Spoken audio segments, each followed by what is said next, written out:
എന്താ കുഞ്ഞ് അങ്ങനെ ഇരിക്കുന്നെ? ഉം. എന്താ അങ്ങനെ ഇരിക്കുന്നെ? ഒന്നുമില്ല അമ്മ. ഇതിനും മറ്റേ സ്കൂൾ ഉണ്ടാവുന്നേനു ഒരു സമയം പോകുന്നില്ല. എന്ത് പറ്റിയടാ? ഉം? ഒന്നുമില്ല. സമയം ഇപ്പൊ കൊണ്ടുതരാം. എന്ത് പണിയാണാവോ ഒപ്പിക്കാൻ പോകുന്നത്?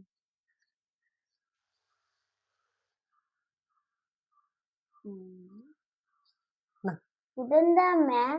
ഇതാണ് ഉലുവ. ഇതെന്തിനാ? ഇത് ഫുള്ള് അവിടെ ചെരിഞ്ഞിട്ട് അതൊന്ന് ഓരോന്നോരോന്ന് എണ്ണീട്ട് ഇതിലോട്ടന്നെ ഇടുക. അപ്പൊ സമയം വേഗം പോകും. സമയമല്ല എന്റെ മോക്ക് പോകാത്തത്, വേഗം പോകും. എണ്ണീട്ട് പറയണേ, അമ്മ അവിടെ ഉണ്ട്. ബൈ.